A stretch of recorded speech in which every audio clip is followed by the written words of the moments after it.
अश्लीलता भरे व्यंग कसे जाते थे, वो नहीं रुकी। फिर उनके ऊपर गोबर कीचड़ फेंका गया, वो नहीं रुकी। उन्होंने दूसरी साड़ी लजाकर स्कूल में जो है पढ़ाना शुरू कर दिया। लेकिन एक दिन ऐसी इंतहा हो गई कि एक ब्राह्मण ने उसे कहा कि अगर अपनी इज्जत प्यारी है तो ये पढ़ाना छोड़ दे, नहीं तो तेरी इज्जत नहीं बचेगी। तब ज्योति सावित्रीबाई फुले ने अपना हाथ उठाया और उससे गुस्सा सहन नहीं हुआ और उसके मुंह पे 2-3 खिंचा के चांटे मार दिए। तो जब डर खत्म हुआ, जब देखा ब्राह्मणों ने ये तो शेरनी बनकर हमारे मुंह पर सरेआम जनता के मुंह पर तमाचा मारने लग गई है, अब इसका रास्ता रोकना ठीक नहीं होगा, नहीं तो हमारे षड्यंत्र जो है सामने आ जाएंगे। और उस दिन के बाद से माता सावित्रीबाई फुले का किसी ने रास्ता नहीं रोका। तो ये समाज, अगर आप सावित्रीबाई फुले का नाम यूज कर रहे हो तो उसकी विचारधारा को पढ़ना आपके लिए जरूरी है, नहीं तो वही हो जाएगा कि भाई दीपक तले अंधेरा, कि आप लोग सावित्रीबाई फुले चिल्लाते हैं लेकिन नॉलेज आपको बिल्कुल भी नहीं है। तो कृपया करके गुलामगिरी जरूर पढ़िएगा। और अपनी बहन बेटियों को, हम हीरोइनें देखते हैं दूसरे समाजों में, लेकिन अपनी बहन बेटियों को इतने पर्दों में जिसकी औरत गुलाम होगी वह घर गुलाम ही बना देगा, लेकिन जिसकी महिला को सावित्रीबाई फुले की तरह शिक्षित और जो है व्यापार करने के लिए, नौकरी करने के लिए जितना आप बाहर भेजेंगे, वो दुनिया की राजनीति समझेगी, सामाजिक गतिविधियों को समझेगी और आपके घर में जितनी मुसीबतें आ रही है उनका जो है वो अच्छे से हल कर पाएगी।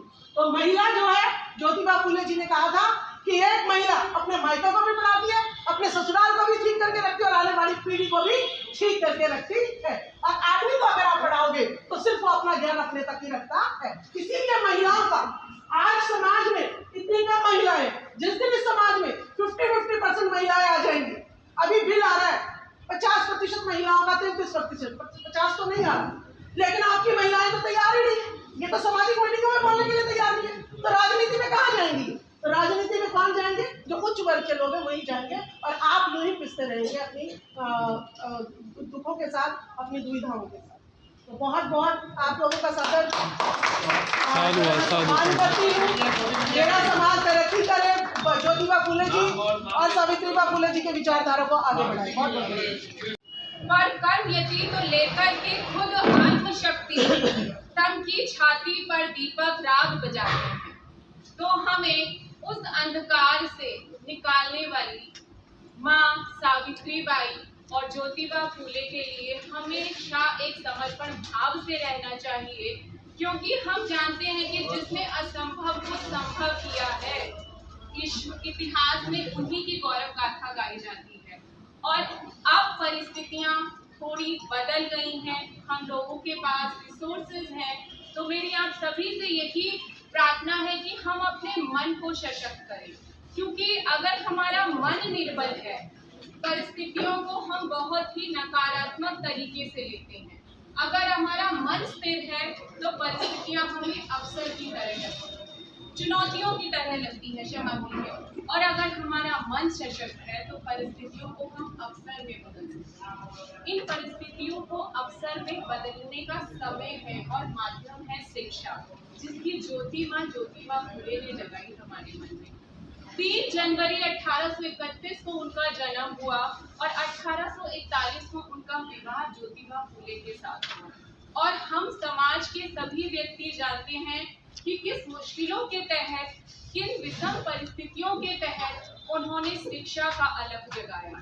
किस तरीके से उन पर जब कीचड़ फेंका जा रहा था, एक महिला ने खड़े होकर एक स्कूल की प्रथम शिक्षिका वो कहलाई, और किस तरीके से पूरे समाज की नजरों का उन्होंने सामना किया। तो मेरी आप सभी से यही विनम्र विनती है, ज्यादा समय नहीं लूंगी, हम उनको पढ़ें ही नहीं, हम अपने आचरण में लेकर आए, क्योंकि हमारा आचरण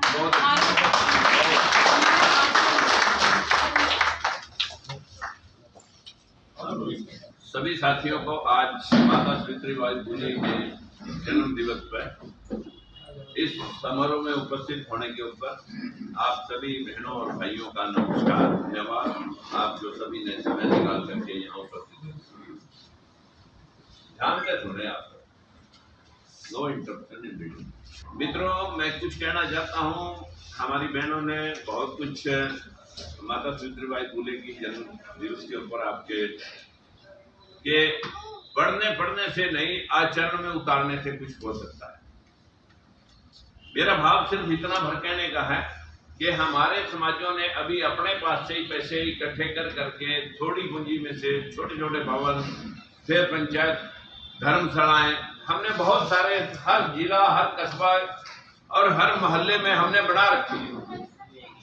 और वहां पर क्या हो रहा है, वहां पर राजनीति का अखाड़ा बनता जा रहा है, जबकि ये संस्थान समाज को दिशा और दशा सुधारने के लिए वो प्रचारक समाज में जाके प्रचार करते हैं अपनी विचारधारा का, अपनी विचारधारा के मुताबिक आपको ढालते हैं, फिर वो राजनीति बनाते हैं। राजनीतिक और सामाजिक तौर पर वो मजबूत होकर के आगे बढ़ जाते हैं। सामाजिक और आर्थिक तौर पर वो जब आगे बढ़ जाते हैं, फिर वो सत्ता अपने हाथ में ले लेते हैं और सत्ता के माध्यम से फिर भवन बनाते हैं। हम भवन बना रहे हैं अपनी जेब से, वो भवन बना रहे हैं सत्ता से। हम सत्ता में जाना नहीं चाहते, जबकि सबसे सब तारों की चंपी सत्ता है। मित्रों, मैं किसी का क्रिटिसाइज करने के लिए नहीं बैठा, मैंने कुछ एक बात रखी थी, वो भी आपके सामने मैं 2 मिनट के लिए 7 मिनट की एक स्पीच है, मैं वो आपके सामने करना चाहता हूँ। कहाँ यार केस है वो क्या? तो मैं आपसे भाइयों से हाथ जोड़ के एक विनती करना चाहता हूं कि हमारे लोग जो भी इस सत्ता विरासत के अंदर गए, या तो उनको काट दिया गया है या मरवा दिया गया। जो भी ओबीसी के लोग, SC ST ओबीसी के लोग जो भी आगे बढ़े मनुवादी व्यवस्था के द्वारा, वो सब के सब शिकस्त के शिकार हैं। कारण क्योंकि हमने इनको नहीं पढ़ा।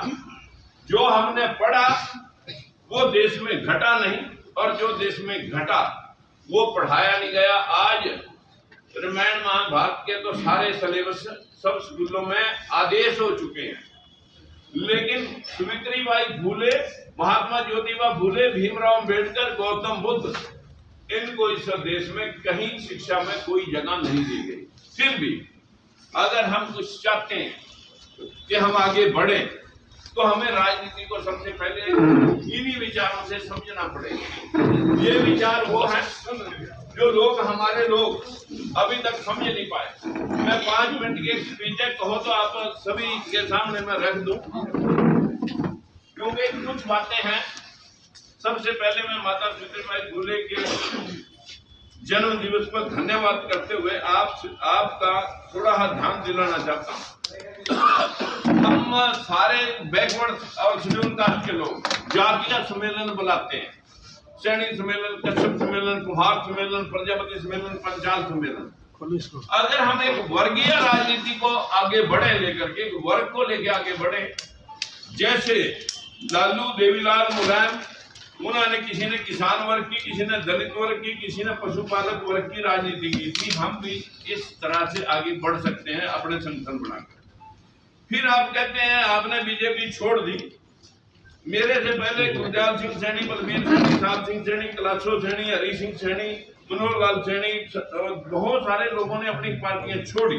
कारण जहां अपना और समाज का शोषण हो रहा हो, अगर जमीर जागृत है तो पद मायने नहीं रखते, उनकी बलि दी जाती है। कितने बैकवर्ड हैं जो 61 HCS में से 51 लोग जनरल कैटेगरी के भरे गए, और लेटरल एंट्री पे आज 70 IAS बिना UPSC के एग्जाम के भर्ती कर दिए गए हैं। कितने लोग बोले हैं MP MLA, इसके ऊपर कोई चर्चा नहीं। यही व्यवस्था आगे एक पार्टी आपने बनाई थी किसी शोषण के शिकार लोगों ने इकट्ठे होकर के, लेकिन रिकॉर्ड पड़े हैं और ये भाई वीडियो बना रहा है अपने मोबाइल पर। ये खेल गजब है, आप खोल करके देख लेना YouTube के ऊपर। ये खेल गजब जब आप टाइप करोगे तो आपको मिल जाएगा, उसमें आपकी हैसियत क्या है वो सारी उसके ऊपर पड़ा है आपके। ये खेल गजब जब आप बोल देंगे। संख्या 10% है, हिस्सा 2% है, और यही पोजीशन बैक शेड्यूल कास्ट की भी है। संख्या 23% है, हिस्सा 13% है। ये लोग हमेशा शोषण कैसे करते हैं? फिर आप कहते हैं बीजेपी में ही रहते, आप अब तक तो सीएम बन जाते हैं। शिवराज वसुंधरा रमन सिंह को ठिकाने लगाने के बाद जो पार्टियां, कल्याण सिंह, उमा भारती, विनय कटियार जो ओबीसी के नेता थे, उनको कैसे ठिकाने लगाया? भीमराव अम्बेडकर को हराने के लिए कांग्रेस क्या क्या षड्यंत्र करके जगजीवन राम को आगे बढ़ा करके हमेशा काम करती रही। लेकिन जब जगजीवन राम को पीएम बनना था तो उसको तो बेटे के ऊपर रेप का केस लगाया गया। ऐसे शोषण के शिकार कांग्रेस में देवीलाल, मुलायम सिंह लाल, लालू यादव जैसे अनेकों लोग शोषण का शिकार हो रहे थे। उन लोगों ने दुखी होकर के अपनी पार्टियां बनाई, अपने समाज के लोगों को मौका दिया, चाहे जाट है, यादव है, कुर्मी है, चमार है, सभी ने अपने लोगों को मौका देकर के आगे बढ़ाया। जो लोग पिछलकू राजनीति कर रहे हैं वो आज भी शोषण के शिकार। जिन्होंने भी ओबीसी में से आवाज उठाने की कोशिश की, चाहे बाबू जगदेव प्रसाद है, सरदार गुरदयाल सिंह है, राजकुमार सैनी है, उनको या तो मरवा दिया है, साइडलाइन कर दिया। उन लोगों को कठपुतलियां चाहिए। जैसे अभी 3 स्टेटों में जिन लोगों को जनता में नहीं जानती थी, उन लोगों को सीएम बनाया गया। जिन लोगों ने काम कर रखा था, उन लोगों को साइडलाइन कर दिया। और ये सम्मेलन करने से हमारी एकम एक सरकार राजस्थान में थी। जिन सम्मेलनों की एकता, जहां सारी पार्टियों के लोग इकट्ठे हों, वहां कोई एकता नहीं होती। हमें वर्गीय राजनीति पे आगे बढ़ना होगा। ऊंची जातियों के नेता हमारे लोगों का इस्तेमाल कैसे करते हैं? जैसे कांग्रेस कभी फूलचंद मलाना, कभी कुमारी शैलजा, कभी अशोक तंवर, कभी उदय भान, ऐसे ही बीजेपी कभी केशव प्रसाद मौर्य, कभी कृष्णपाल गुर्जर, कभी रतनलाल कटारिया जैसे मुखौटे दिखा कर कि अब आपका राज आ जाएगा और इस्तेमाल कर जाते हैं और आप समझ भी नहीं पाते। ओबीसी में जागरूकता तो बढ़ रही है, चाहे डर से ही सही, फिर भी हमारे लोगों को आगे बढ़ा रही है। यदि SC ST के लोग, SC BC के लोग अपने महापुरुषों महात्मा ज्योतिबा राव फूले, भीमराव अम्बेडकर, माता सावित्रीबाई फूले, पेरियार, रामास्वामी, रविदास, कबीरदास, गौतम बुद्ध को पढ़ लेते तो आज चंद्रगुप्त मौर्य, अशोक सम्राट जैसे नेता पैदा हो सकते थे। उनका इतिहास मिटा दिया गया। जिन्होंने तक्षशिला, नालंदा, विक्रमशिला जैसे अनेकों विश्वविद्यालय जहां विदेशों से बच्चे पढ़ने आते थे, आज हमारे बच्चे विदेशों में पढ़ने जा रहे हैं। यह देश बार बार गुलाम क्यों हुआ? क्योंकि जो देश में हुआ वो पढ़ाया नहीं गया, जो हुआ नहीं वो पढ़ा दिया गया। संविधान और विज्ञान पढ़कर सवाल करना नहीं सिखाया गया। बस आस्था पे सवाल नहीं होते। अरे पशु और इंसान में सिर्फ इतना फर्क है कि इंसान सवाल कर सकता है कि ऐसा कैसे। आखिर में मैं बताता हूँ कि हमारे लोग क्या करते हैं। अभी पिछले को राजनीति, आखिर में बड़े पेड़ों के नीचे कभी छोटे पेड़ नहीं पनपते, पशु ही रहते हैं। पेड़ तो तभी हो सकते हैं जब ऊपर की छाया हटेगी। यह पिछलकू राजनीति से हट करके जब समाज करना शुरू करेगा तभी आगे बढ़ेंगे। हिसाब लेना, मैंने तो 1996 से साथियों अभी तक 3 बार सत्ता इस भेदभाव के खिलाफ छोड़ी है। सत्ता मेरा वो कारोबार नहीं है। हम तो सिर्फ समाज को आगे ले जाने के लिए आपसे भी प्रार्थना करते हैं कि यदि कोई विधायक, सांसद बोलता है तो किनारे लगा दिया जाता है। आप लोग कहते हैं कि पार्टी क्यों छोड़ दी? हमारे कुछ नेताओं में से इधर उधर जाने का प्रयास भी किया, लेकिन मौका नहीं मिला। मैंने भी सभी पार्टियों को चेक करने के बाद आप सभी के साथ मिलकर के एक पार्टी बनाई थी, परंतु कुछ लोग भूल गए, कुछ लोगों को याद है। जिन लोगों को याद है उनकी वजह से भाई मैं मेहनत कर रहा हूँ।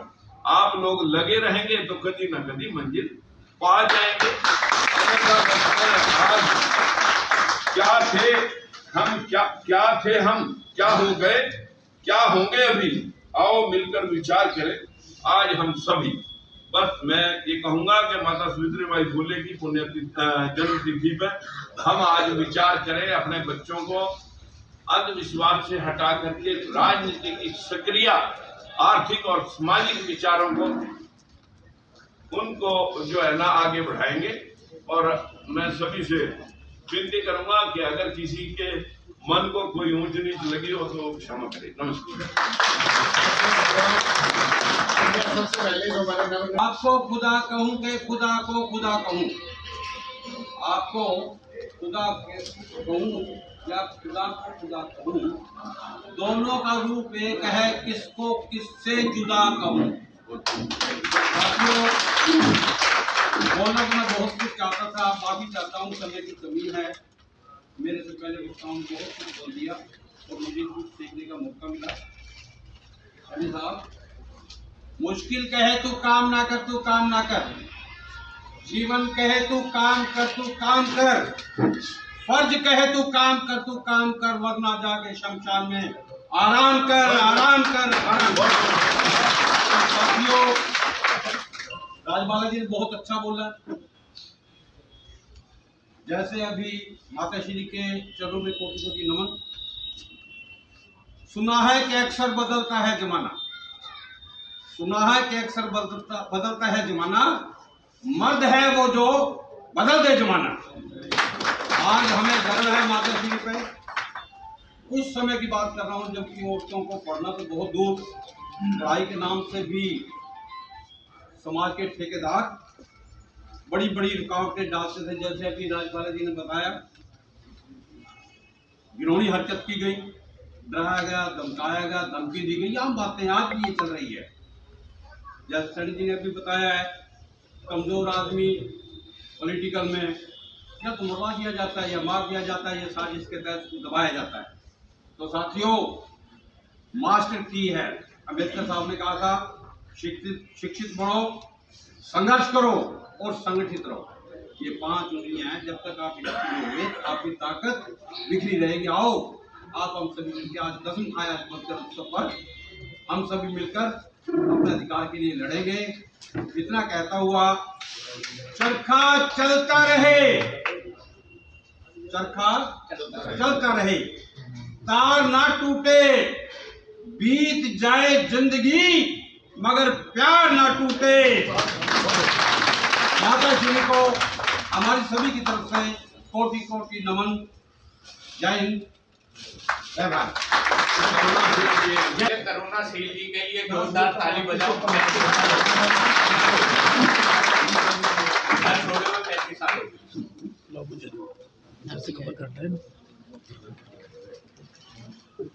गैरों ने पढ़ी अपनों की नमाज और अपने जो थे वो वजू करते रह गए।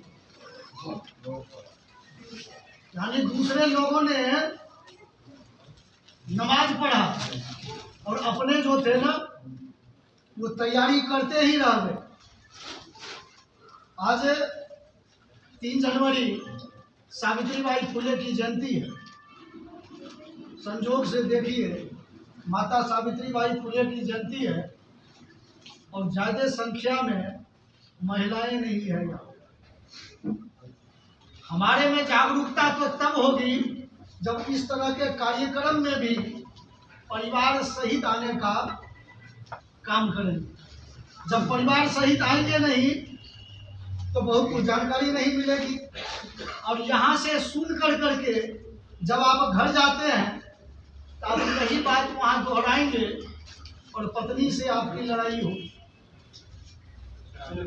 क्योंकि वो तो इतनी जानती नहीं है जो आप यहाँ सुन करके गए। इसलिए यदि उनको सावित्रीबाई फुले, ज्योतिबा फुले इनके बारे में जानकारी देना चाहते हैं तो साथ में आने की कोशिश करें, तब जाकर करके ये हमारा समाज जागरूक समाज होगा। अब इस मामले में मैं एक बात पर ध्यान दिलवाता हूँ।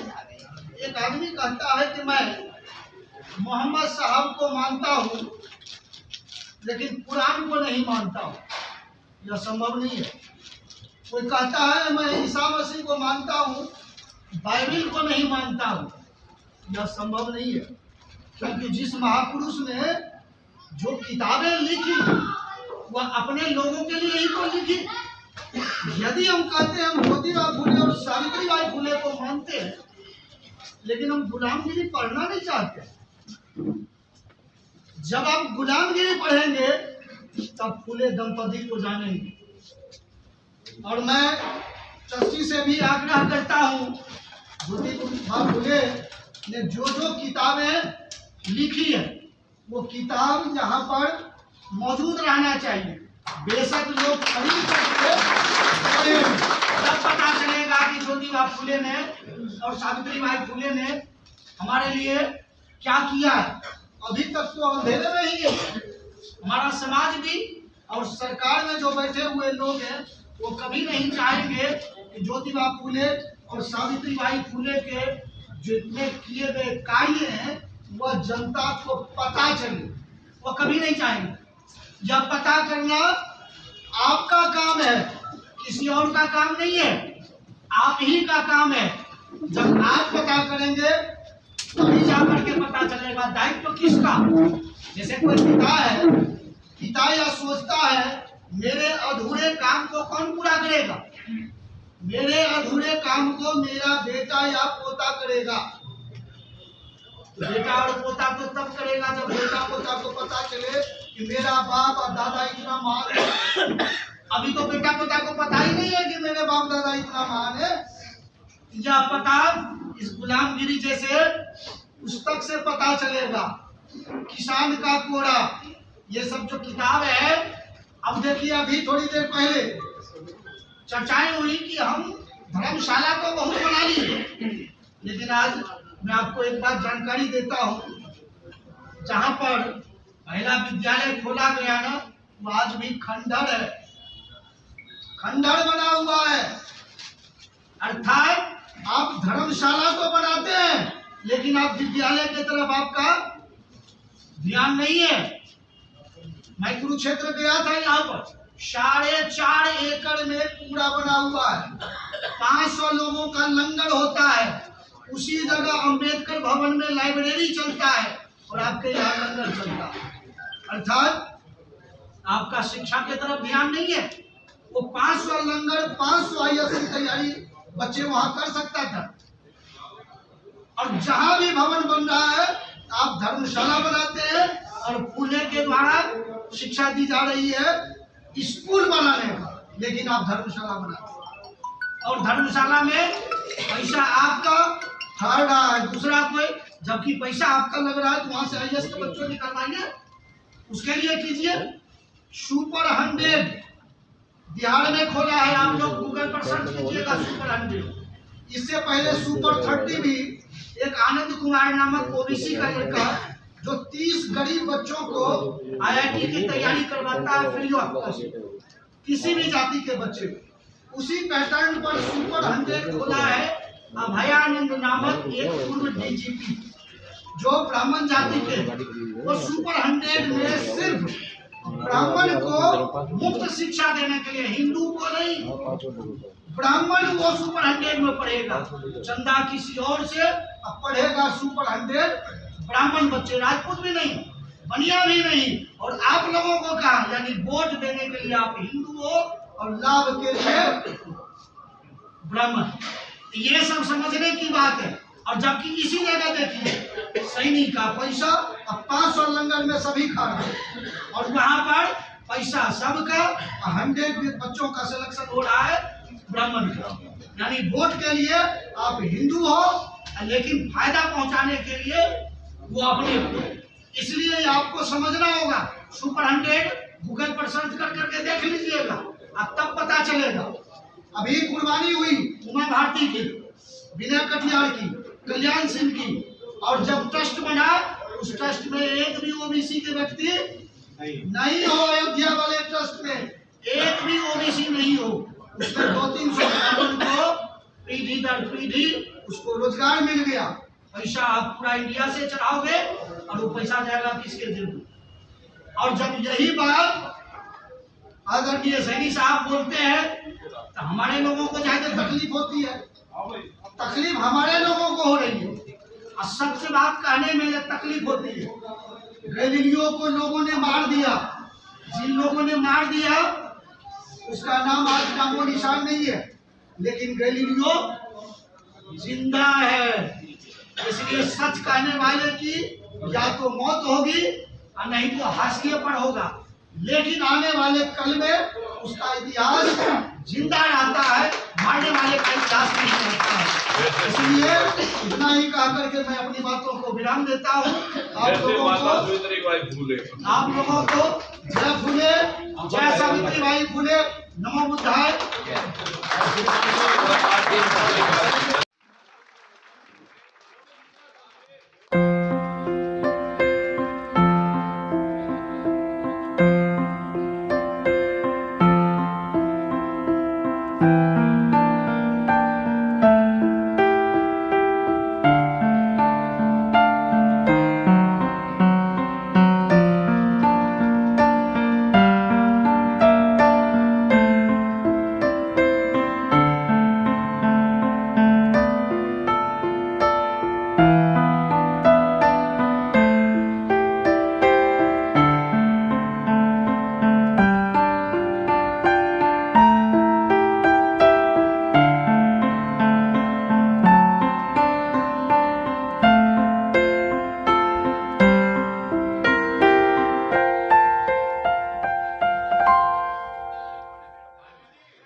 आज माता सावित्री बाई फूले के जन्म अवसर पर आए हुए सभी मेहमानों का मैं स्वागत करता हूं, दिल की गहराइयों से स्वागत करता हूं। बुजुर्ग, महिलाएं, साथी सभी का सर्वप्रथम मैं स्वागत करता हूं। साथियों, मेरे से पूर्व में माता सावित्री बाई फूले के बारे में आपको बताया गया और हर मंच से, हर जगह से आप ये चीजें सुनते हो। गुलामगिरी का वितरण हुआ है, एक बार उसे जरूर पढ़े और जब बार बार उसे पढ़ेंगे तो उसमें उतरेंगे आप। बहुत सी चीजें, मन परिवर्तन होगा। इसके अलावा मैं कुछ नहीं बोलते हुए इस कार्यकारिणी जो आप लोगों ने चुनी है, वो कार्यकारिणी की तरफ से आप सभी लोगों का धन्यवाद करता हूँ, सब लोगों का आशीर्वाद मांगता हूँ और आगे ये कार्यकारिणी अपना काम अच्छी तरह से आप लोगों के साथ मिलकर करेगी और आने वाले समय में जो कार्यकारिणी की रूपरेखा है वो हम जल्द ही आप तक बता देंगे, जो कार्यकारिणी बनेगी बहुत ही जल्दी। जनवरी के अंदर हम इसको फ्लैश कर देंगे, एक मीटिंग बुलाएंगे। आज तो माता सावित्री ज्योतिबा फुले का जन्मदिन है, एक मीटिंग बुलाएंगे और उसमें कार्यकारिणी की घोषणा कर देंगे। धन्यवाद, नमस्कार। सभी लोग प्रसाद लें, माता सावित्री ज्योतिबा फुले।